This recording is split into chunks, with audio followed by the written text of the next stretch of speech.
Hi guys, Korean movie recapped here. Before we start, warning. Spoilers ahead.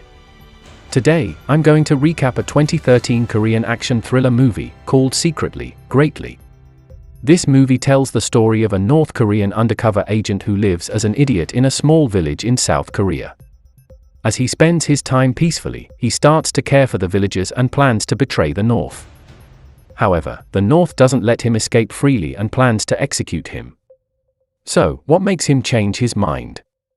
Will he be able to run away from the North? Let's find it out. 1 is a high-ranking military personnel in the Black Ops Special Unit of North Korea. He is tasked to infiltrate South Korea and build up his cover there, to one day reunify Korea. 2 years later, he has successfully infiltrated South Korea and disguises himself as a village idiot. He works as a shopkeeper for Granny to keep his cover.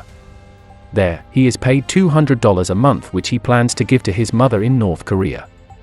To further ensure his cover, he deliberately leaves a snot mark every day, falls down in public more than 3 times a day, and urinates or defecates in public every month. Every day, he works at the Granny's shop and interacts with the villagers. Even though he acts as an idiot, the villagers are kind to him in their own way. In the village, he befriends the professor, another North Korean spy who also has been dormant for 16 years. They are concerned about their dormant years as they start to forget about their real identity. Even the professor starts to enjoy his mundane life in the village, free from hunger and harsh military training. One day, the professor heard that his mother passed away last winter and regrets his dormant years very much. One who joined the unit to feed his mother also misses her so much and can't wait to return home. He often writes letters to her, but keeps all of them hidden in hope that he will be able to give it to her one day. During one of his visits, he hears that a singer wannabe has just come to the village. While he is training to keep his body in check, he is visited by the rumored individual. Turns out, he is Haerung, his teammate in the same unit who is also a bastard son of North Korea's military general. He is also sent as a sleeper agent and disguises himself as a singer. He explains that he is sent as a substitute for Won, as he could have betrayed their nation in the past 2 years. One day, a child wakes Won up during the night. He says that his brother went missing when he was going out to pee. He checks his pee trail and uses his skills to track the kid down. All of the villagers are also outside looking for the kid. With his sharp hearing, he hears the kid's voice and chases after it. He grabs a villager's clothes to cover his identity. Finally, he is able to find the boy who visits another man's house asking for cookies. However, the villagers shout at him, calling him a pervert. Turns out, he took the wrong disguise while chasing after the boy's voice. Despite being surrounded, he is able to get away and keeps his cover intact. Meanwhile, South Korea's National Intelligence Service or NIS becomes aware of the presence of North Korea's spies, as a lot of North Korea's defectors have been killed. The NIS are afraid of the unit, as the unit is a black ops and now is controlled only by one general, due to a sudden power shift. Suddenly, one of the NIS agents is killed by an unknown sniper. The NIS deduces that the sniper is also one of the black ops, so they create a unit specifically to overcome the rumored North Korea spies, under the leader's command. At night, when one is thinking about his mother, the mysterious sniper comes and aims a gun at him. The sniper is sent by North Korea to make sure that no defectors live peacefully in the south. Seeing how Won is loyal to his country, the sniper leaves. Won tries to chase him, but the sniper manages to run away. After some time, Won successfully tracks him down and even identifies him. The mysterious sniper is Haejin, the youngest spy in the unit who joins the Black Ops due to his admiration for Won. Haejin is tasked to disguise himself as a high school student and carry out his mission of killing the North's defectors. And so, Won, Haerung, Haejin, the 3 of them start to live their peaceful lives in the village. Since the villagers are kind to them, they often secretly help them chasing away the bad guys who come to disturb the people's lives. One day, Granny is almost hurt if not for Won saving her. Won is mad and tries to fight the thug for real, but Granny stops him. He is shocked to hear the response, and asks himself whether she actually knew his cover all along. Then, he orders Haejin to confront the thugs, on behalf of Granny. Despite their great number, the thugs are beaten by him. One day, the residents gather and the 3 spies are also invited. There, they share warm meal, sing, and laugh together. One enjoys the time, as he is remembered about his harsh past in the north. He secretly loves the place but is afraid to change and defect his nationality. Meanwhile in the north, the army general is aware of the NIS's agenda of capturing the spies. He plans to execute all of them as traitors of the revolution, to keep the unit's secrecy. However, the chief persuades him to let them commit suicide and die with honor. He also promises to kill the traitors who doesn't carry out the suicide mission. And so, the mission is sent to all of the remaining spies in the south. One is surprised and excited to accept his first mission in 2 years, but is shocked upon reading it. Both Herang and Hejin are also confused as they haven't carried out any mission to build up their name. In some other places, the spies start to kill each other and commit suicide. As they kill themselves, they hail Korea's upcoming reunification. The 3 spies also get into a fight, as Hejin plans to kill the other 2 for not carrying out the mission. After some time, one orders Hejin to kill him. However, Hejin does not have the heart to do so and leaves.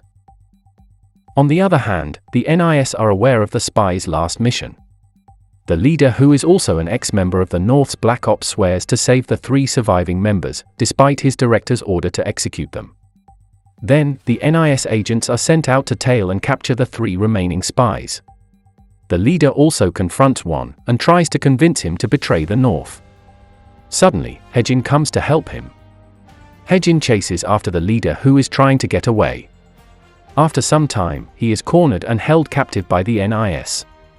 The NIS immediately takes out a tracking device which was planted by the North in his body. Meanwhile, the chief is coming to the south to execute the remaining spies. One who is convinced to betray his country, readies himself. He is done being a fool, and gives advice to the villagers who have been kind to him.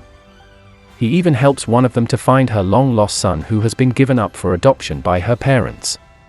Then, he also bids his farewell to Granny, who has been sheltering him for 2 years.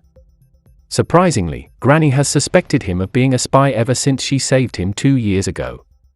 She also gives him a banknote and says that he will need it back home. And so, one departs from the village with a heavy heart. Then, One and Herang join forces to confront the chief and his men. They know from the NIS leader that there is a GPS present in their body. So, they plan to lure the chief to fight outside the village. Meanwhile, Hejin also plans to ally with the NIS in helping One fighting the North, as he cares about One more than his nationality. Finally, One and the chief meet one another as enemies after 2 years. One immediately asks about his mother, but Chief keeps on evading the question and fights him. One wins the fight, and holds the chief at gunpoint, but he hesitates to shoot him. Suddenly, he is stabbed in the back and falls down the window. Unfortunately, the kids from the village see him. The chief and his men shoot at them to kill the witnesses. Luckily, Herang comes to the rescue with a car. With the help of the NIS, they manage to flee from the chief. Meanwhile, the NIS and the chief are shooting at one another in the village. After some time, One and Herang arrive in an abandoned building to meet the professor, who has smuggled out One's guns. However, the professor and some other spies frame them and plan to turn them into the chief, so that they can return to the North as heroes. They point the guns at them, but unbeknownst to them that the guns have been emptied by One. Finally, they ready themselves for hand-to-hand combat. Both One and Herang are more skilled than the rest of them, as they have been trained for combat ever since they were very young. Even with the great difference in their number, One and Herang successfully cripple the spies one by one. After the fight, One finds out from Professor that his mother has been killed by the North ever since he joined the unit. He is so devastated after hearing the news, and cannot get back to his feet. Suddenly, snipers from the North shoot at them. The chief and the NIS also arrive to join the final brawl. Hejin frees himself and takes out the North snipers, to let the NIS enter the building. After some time, One and Herang are cornered on the rooftop. There, they confront the chief and his men once more. Despite his injuries, One still manages to defeat all of the North. Herang is stabbed in the abdomen and cannot fight any longer. Finally, the showdown between One and the chief breaks out. They fight on par for some time, before strangling one another. The chief gets out of the lock and punches Won several times. When things are getting ugly for Won and Haerung, the NIS finally arrives and breaks the status quo. Suddenly, Haejin reveals himself and holds the chief at gunpoint. The chief is cornered and brings out a bomb to stop Haejin from shooting. He plans to carry out his mission and take down the three of them with him.